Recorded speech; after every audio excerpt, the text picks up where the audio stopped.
승리의 관점으로 해석하라라는 제목으로 말씀을 나누겠습니다. 지난 목요일이었습니다. 캄보디아에서 선교하시는 목사님과 또 그분의 지인 목사님 두 가정이 김천에 오셔서 식사를 대접하게 됐습니다. 오리고기, 여기 생오리 마당 가봤는데 맛있더라고요. 거기서 이제 오리를 구워 먹었는데 제 앞에 있는 목사님이 너무 이렇게 남잔데도 친절하게 이렇게 고기를 구워서 계속 이렇게 주는 거예요. 약간 심쿵하더라고요.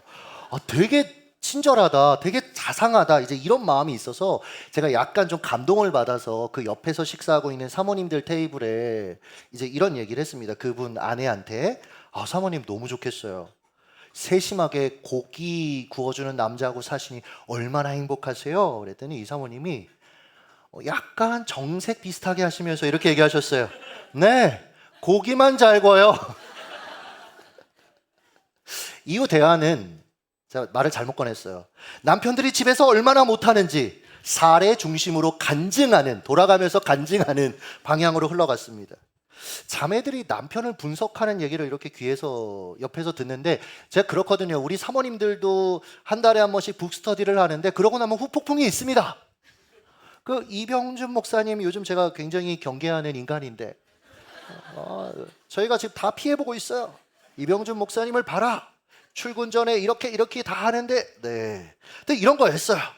근데 그런 분석을 들으면서 어떤 생각이 들었냐면 우리가 되게 함께 살기에 적합한 인간이 아니구나. 이런 생각을 해봤습니다. 가끔 아내에게 질문합니다. 여보, 다시 태어나도 나랑 결혼할 거야? 한결같아요. 계속 침묵해요. 결혼 초에도 침묵했고 최근에도 침묵합니다. 근데 예전에는 침묵만 했는데 요즘은 조금 지나고 나서 이유를 얘기해줘요. 왜 침묵했는지. 이렇게 얘기하더라고요. 제가 이기적이래요. 처음에 되게 당황스러웠습니다. 왜냐면 나름 내가 가족을 위해 헌신하고 산다라고 생각했거든요. 아내를 때린 적도 없고. 그런데 아내가 이제 조곤조곤 하는 말을 들으니까 이게 수긍이 되는 거예요. 이런 겁니다. 가족의 일정이 항상 제 일정에 따라 달라지는 거예요. 집안 분위기가 제 컨디션에 따라 달라지는 거예요.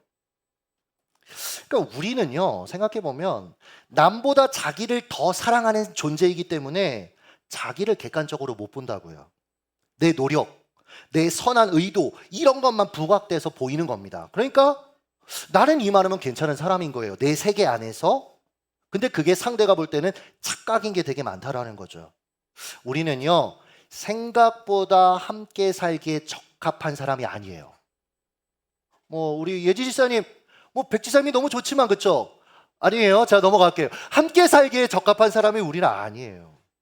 요셉도요, 어린 시절 형제들과 함께 살기에 적합한 사람이 아니었습니다. 우리가 요셉 하면 굉장히 뭔가 예수님 다음으로 이렇게 생각을 해서 화장실도 안 갔을 것 같고 이렇지만 그렇지 않아요. 형들의 마음을 배려하지 못한 채 자기의 꿈자랑했어요. 형들의 잘못을 아버지한테 다이렉트로 일러 바쳤습니다. 형들과 조율 없이. 즉 형들과의 갈등에 요셉도 어느 정도의 책임이 있다라는 거죠.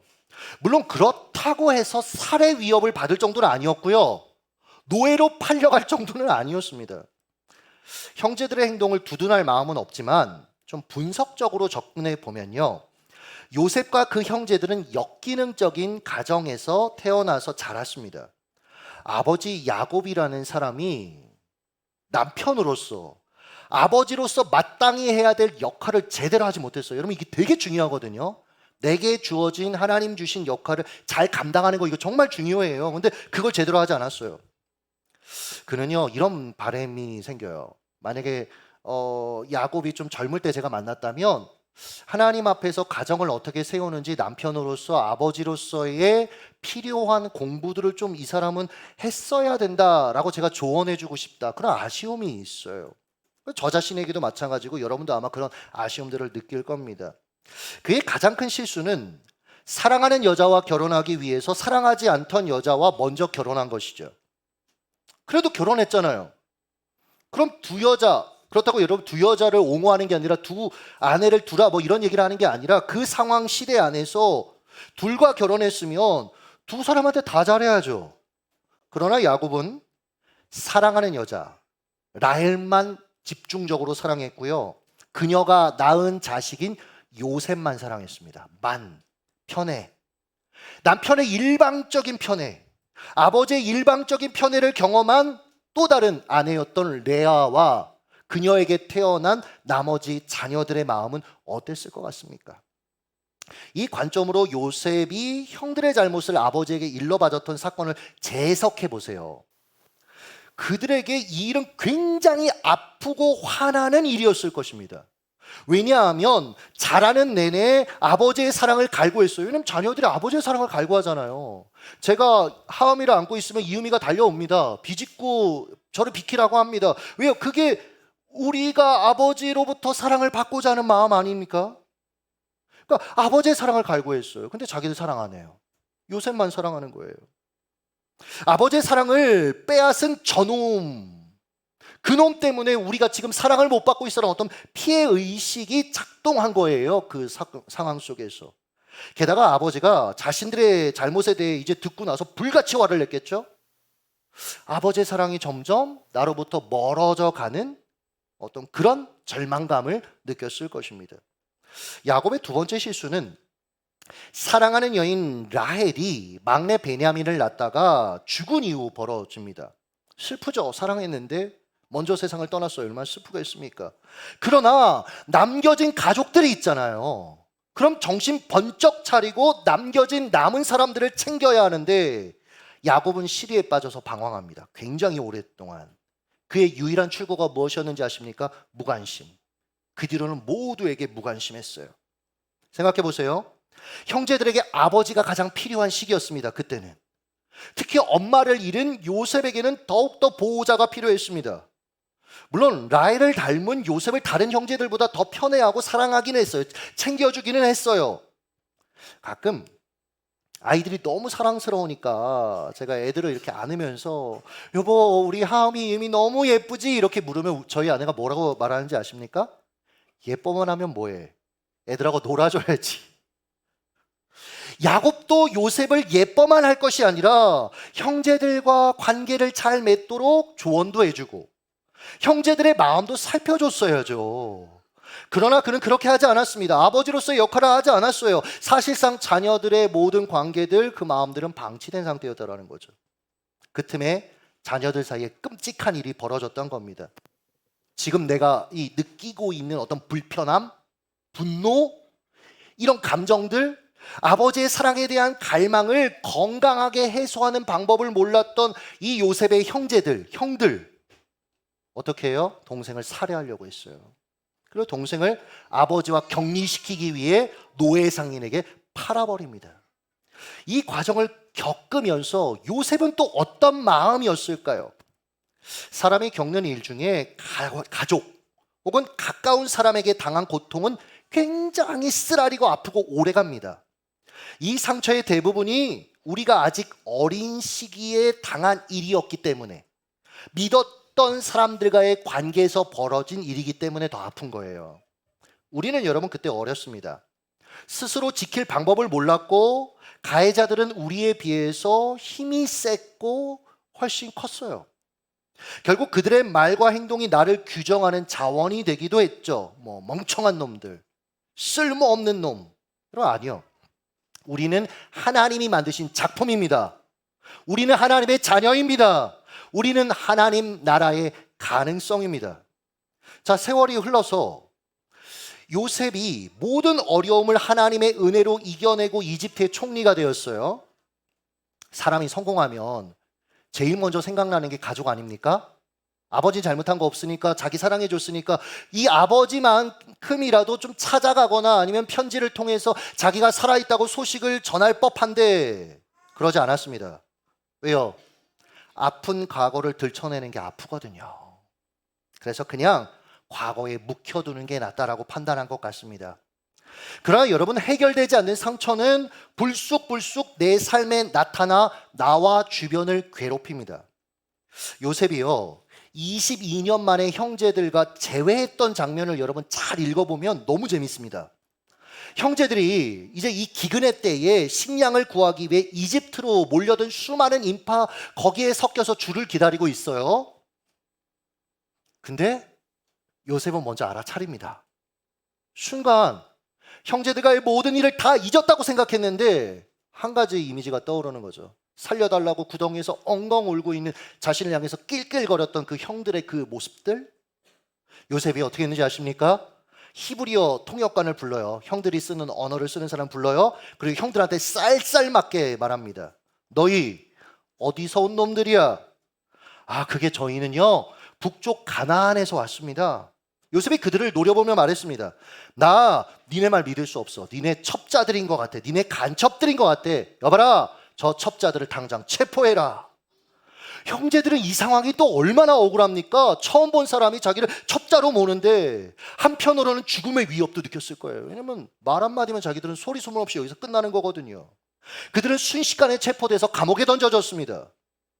보세요. 상황이 완전히 역전되었습니다. 형들이 22년 전에 요셉에게 했던 행동을 고스란히 지금 당하고 있는 거예요. 저 이 지점을 읽다가 처음에는 형들을 이해할 수 없을 만큼 매몰차게 대하는 요셉이 너무 낯설게 느껴졌습니다. 혼란스러웠어요. 내가 아는 요셉은 이런 사람이 아닌 것 같은데. 그러니까 이런 관점으로 보지 않으니까 그렇게 읽어지지도 않았죠. 그냥 쓱 넘어갔어. 근데 요셉은 그렇게 행동했어요. 우리가 알던 요셉은 노예 생활을 하나님과 함께 견디고 성적인 유혹 앞에서도 굴하지 않고 하나님 앞에서 그것을 물리치고 감옥에서는 모범수였고 세계의 기근의 문제를 해결한 타고난 하나님의 사람 아닙니까? 이런 요셉이라면 형들을 만난 자리에서 이렇게 해야 되는 거 아니에요? 아버지, 저들을 사하여 주옵소서. 저들이 자기가 하는 일을 알지 못함이니이다. 하지만 그는 이렇게 말하지 않았습니다. 그는 22년 만에 만난 형들에게 시비를 걸었고 고함을 쳤습니다. 간첩으로 몰아세워서 감옥에 던져넣었단 말이죠. 요셉은 아직 형들에게 받은 상처가 해소되지 않은 거예요. 이게 해결되지 않은 거예요. 처리가 안 됐어요. 여전히 그 상처의 뿌리들이 그의 삶에 영향을 미치고 있었던 겁니다. 여러분들은 어떠십니까? 가족에게 여러분 버림받은 상처가 있으십니까? 가까운 이들에게 배신당하셨습니까? 특정 시기 기억하고 싶지 않을 정도의 아픔들을 여러분 겪으셨습니까? 인생은요, 다 누구나 몇 개씩의 아픔을 안고 가더라고요. 그걸 안 해보려고 노력했는데 아니요, 그거는 우리가 겪게 되더라고요. 어떤 삶을 살아도. 여러분, 왜냐하면 죄인이 죄인과 함께 이 땅을 살아가는데 왜 상처가 없겠습니까? 아담과 하와가 범죄하고 나서 제일 먼저 한 행동이 무엇입니까? 책임전가. 당신이 주신 이 여자가 이거 먹으라 그래서 내가 이 꼴이 됐습니다. 그의 자손들은 어떻게 행동했습니까? 가인과 아벨, 동생이 드린 그 예배를 하나님 받으시니까 너무 감사하다. 나는 그 비결 좀 알려줄래? 이게 아니었어요. 돌로 쳐서 죽여버렸습니다. 여러분, 사실은 우리가 살아가는 이 모든 세상 모든 관계는 죄인과 죄인이 만나서 살아가기 때문에 문제들이 있어요. 문제들이 있죠. 그래서 우리는 상처받습니다. 아픕니다. 물론 아픈 마음과 기억을 짊어진 채 요셉처럼요, 어려움에 굴하지 않고 하나님을 바라보며 여러분 인생을 일으켜 세워 여기까지 오셨다라는 거 알고 있습니다. 여러분 믿음으로 사셨다는 거 알고 있습니다. 그러나 불쑥불쑥 내가 받은 상처의 쓴뿌리가 특정 상황을 만나며 움직여요. 그래서 나와 주변의 사람들을 자꾸 힘들게 합니다. 왜 많은 이들이 지나칠 정도로 가까운 사람들한테 분노를 쏟아내는 걸까요? 자제력을 잃고 왜 함부로 말하고 폭력적으로 행동하는 걸까요? 왜 갈등이 생기면 회피하고 모든 사람들의 기분을 맞추려고 하는 걸까요? 작은 일에도 심하게 자책하는 걸까요? 아직 해결되지 않은 마음의 상처 때문일 가능성이 있다는 거죠. 하나님은요, 우리를 자유케 하기를 원하시는 분이거든요. 우리를 그리스도 예수 안에서 온전한 삶을 누리게 하기를 원하시는 분이거든요. 그래서 때로는 우리의 이러한 연약함들을 처리해 주기를 원하세요. 요셉을 보세요. 사흘 후에 형들을 석방해요. 요셉이. 물론 조건이 있었습니다. 여기 한 명은 남아라. 그리고 니들이 말했던 그 막내 데려와. 그러면 내가 니들의 결백, 니들이 첩자가 아니라는 거 믿어줄게. 그들은 그러하겠다고 말한 뒤에 눈앞에 있는 저 이집트 사람이 히브리어를 모른다고. 왜냐하면 이집트 사람이 자기도 언어를 어떻게 알아? 이런 생각을 한 거죠. 통역관도 없으니까. 그래서 그 자리에서 이런 식으로 자기들끼리 말했습니다. 42장 23절을 여러분이 한번 읽어주시죠. 시작. 그들이 사이에 통역을 세웠으므로 그들은 요셉이 듣는 줄을 알지 못하였더라. 그리고 나서 21절도 읽어주세요. 한번 읽습니다. 21절 시작. 그들이 서로 말하되 우리가 아우의 일로 말미암아 범죄하였도다. 그가 우리에게 애걸할 때에 그 마음의 괴로움을 보고도 듣지 아니하였으므로 이 괴로움이 우리에게 임하도다. 후회하는 거예요. 그때 동생한테 했던 거 우리가 지금 죗값을 받는구나 이런 식으로 작동하는 거죠. 사람이 그렇게 작동하더라고요, 생각이. 그러니까 이 얘기를 듣는 요셉의 마음은 어땠을까요? 성경을 보면 그가 황급히 자리를 옮겨서 어린 아이처럼 엉엉 울었다고 돼 있어요. 엉엉 울었어요. 보세요. 용서는 시간과 겪어내야 될 과정이 필요한 거예요. 엉엉 울어야 될 때도 있고 나에게 그렇게 잘못한 사람에 대해서 정말 나쁘게 행동할 때도 있고, 제가 여러분에게 가끔 드리는 말씀이 있습니다. 시간이 해야 될 싸움을 내가 하면 안 됩니다. 그러니까 내가 겪어야 될 건 겪어 가야 돼요. 우리 부모님들 자녀들 너무 사랑하니까 이 아이들이 이 일을 안 겪었으면 좋겠죠. 그런데 여러분, 우리도 겪어가면서 성장하지 않았습니까?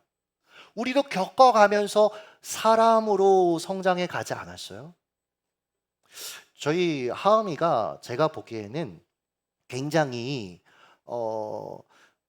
어떤 현상의 본질을 꿰뚫을 수 있는 아이예요.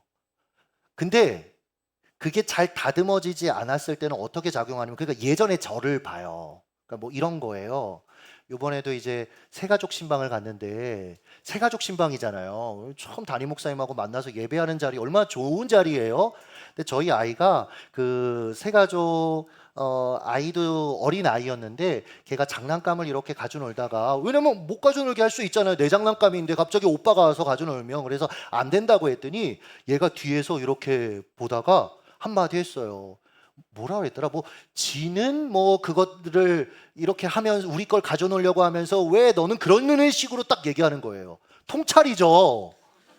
근데 다듬어지지 않으니까 그럴 때는 속으로만 생각하고 오히려 저 친구가 어떻게 잘 지낼 수 있을까, 이것까지 애한테 바라는 건 이건 정말 나쁜 거고요.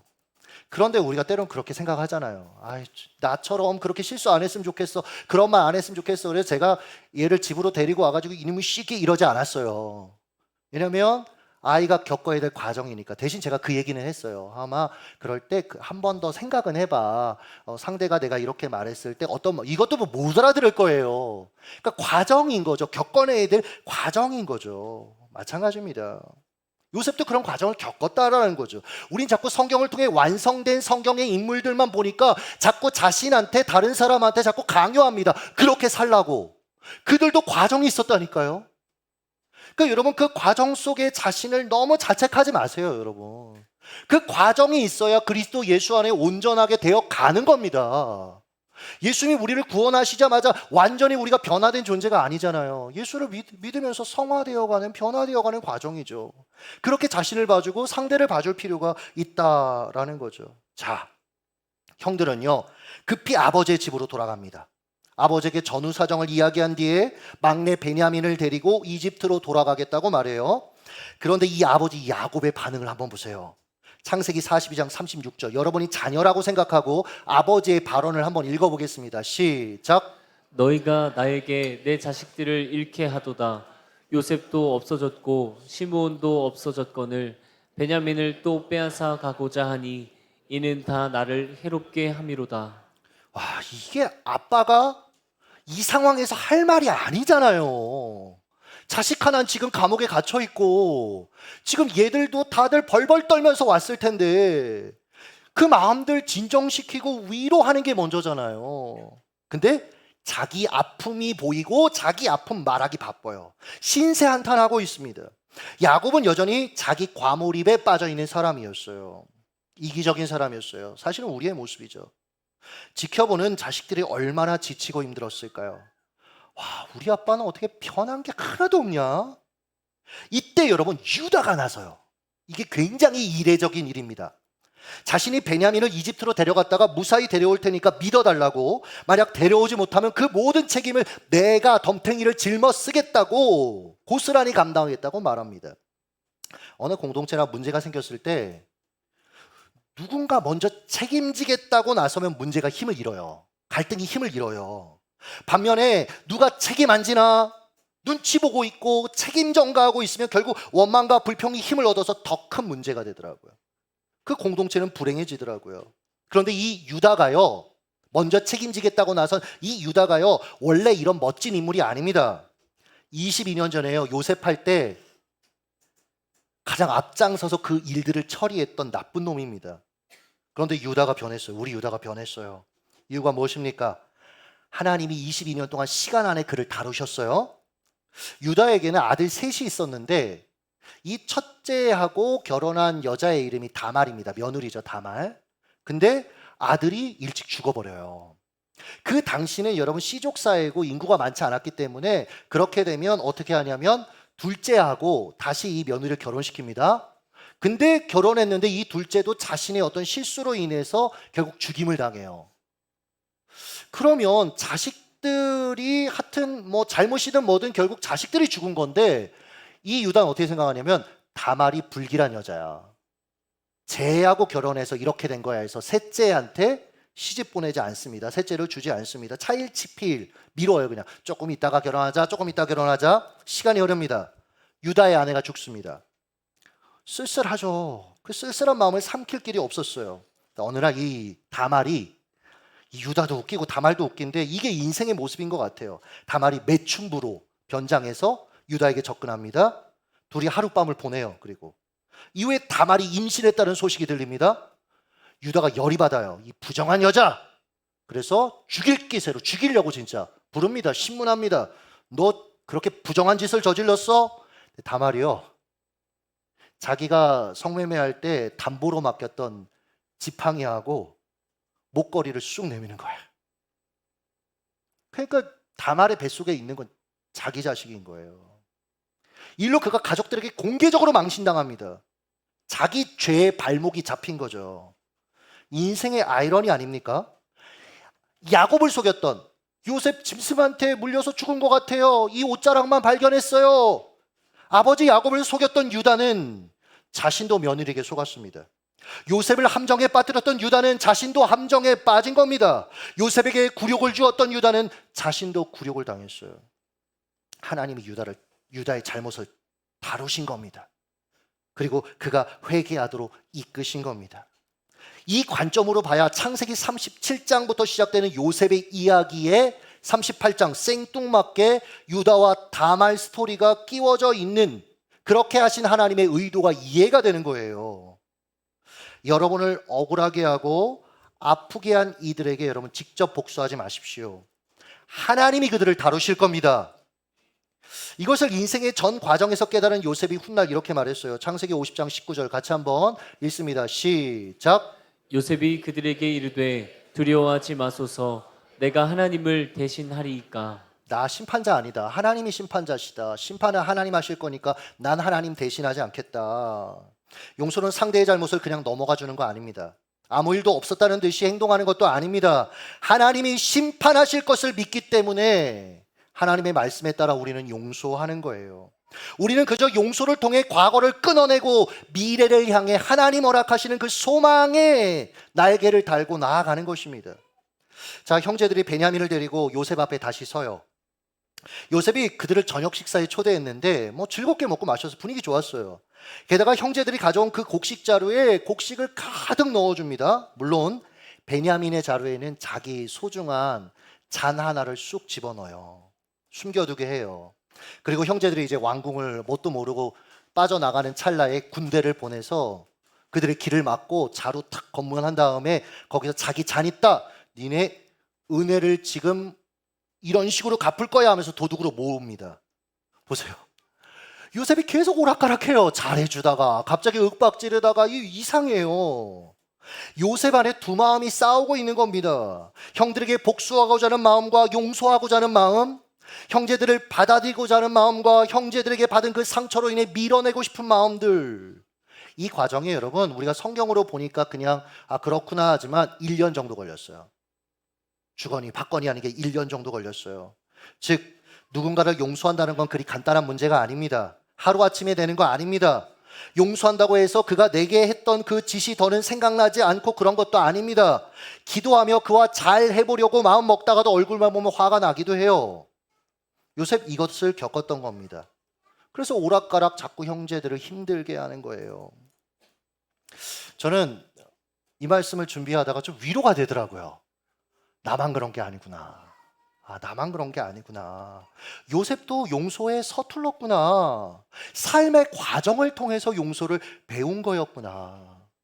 그가 용서의 과정에서 붙잡은 두 가지만 간단하게 알려드리면서 말씀을 맺을게요. 첫째, 여러분이 한번 읽어주시죠. 시작.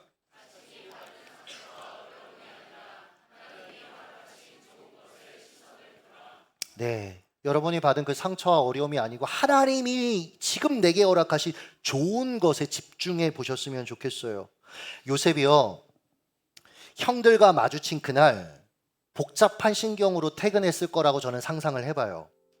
그리고 곤히 자고 있는 10대 두 아들의 얼굴을 보기에 침실로 들어가지 않았을까 상상을 해봅니다. 첫째의 이름은 므낫세였는데 하나님이 모든 고난을 잊게 하셨다. 둘째 아들의 이름은 에브라임이었는데 내가 수고한 땅에서 하나님이 나를 번성하게 하셨다. 이런 거죠. 하나님이 내 옛 상처를 잊도록 내 옛날 가족은 나에게 상처를 줬지만 새로운 가족을 주셨구나. 너무 소중한 가족들을 주셨구나. 고통과 수고의 삶을 끝내고 지금 나에게 승리와 기쁨의 삶을 이렇게 허락해 주셨지. 자신이 받은 상처와 아픔이 아니라 하나님이 허락하신 좋은 것에 시선을 뒀을 거라는 거죠. 사랑 여러분, 용서했지만 순간순간 그때가 생각날 수 있어요. 이건 여러분 자연스러운 겁니다. 그러나 그 일과 사람에 집중하지 마세요. 그것만 묵상하지 마세요. 하나님이 지금 내게 허락하신 위로, 하나님이 지금 내게 허락하신 기쁨, 즉 므낫세와 에브라임을 우리는 의도적으로 기억해내야 돼요. 그럼 지난날의 고통에서 벗어나는데 큰 도움이 되실 겁니다. 고통이 완전히 사라지지는 않더라도 줄어들게 될 거예요. 요셉이 상처를 처리하는 과정에서 붙잡은 두 번째, 한번 읽어주시죠. 시작. 인생을 하나님의 섭리의 관점으로 해석하라. 창세기 45장 5절 오늘 말씀이죠. 한번 여러분이 읽어주실래요? 읽습니다. 시작. 당신들이 나를 이곳에 팔았다고 해서 근심하지 마소서, 한탄하지 마소서. 하나님이 생명을 구원하시려고 나를 당신들보다 먼저 보내셨나이다. 아멘. 팔려왔다. 내 인생 누구 때문에 힘들었고 어려웠고 망했다가 아니라 당신들 나한테 미안해하지 마세요. 왜냐하면 하나님이 이 기근의 때에 많은 사람들을 구하시려고, 우리 민족을 구하시려고 나를 당신들보다 앞서 보내신 겁니다. 하나님의 섭리, 보이지 않는 하나님의 손길이 내 삶 가운데 역사했다. 사람들이 나를 어떻게 방해하고 어떻게 아프게 해도, 나를 좌절시키려고 해도 하나님이 결국 나를 인도하셨다라는 이 관점, 요셉은 이 관점으로 자신의 인생을 볼 수 있었기 때문에 형제들을 받아들일 수 있었던 거예요. 그래서 나를 팔았다고 근심하지 말라고 말할 수 있었던 거죠. 사랑하는 여러분, 하나님의 섭리의 관점으로 여러분의 인생을 해석해내지 못하면 우리는 계속해서 억울하고 아프고 고통스러운, 그래서 늘 자기 연민과 우울, 복수심을 불태우면서 과거에 매여 살 수밖에 없을 겁니다. 그때 눈을 들어서 하나님이 여실 미래를 바라보십시오. 하나님이 펼치실 섭리와 인도하심을 신뢰해 보는 겁니다. 하나님은요, 광야에 새 길을 내시는 분입니다. 새 일을 행하시는 분입니다. 상처와 고통의 길이 치유와 회복에, 나아가 꿈도 꿔보지 못한 풍성한 삶의 꽃을 피울 수 있도록 일하실 수 있는 분이에요. 하나님을 믿기 때문에 당당하게 여전히 주어진 인생을 걸어가시길 예수님의 이름으로 축복합니다. 기도하겠습니다.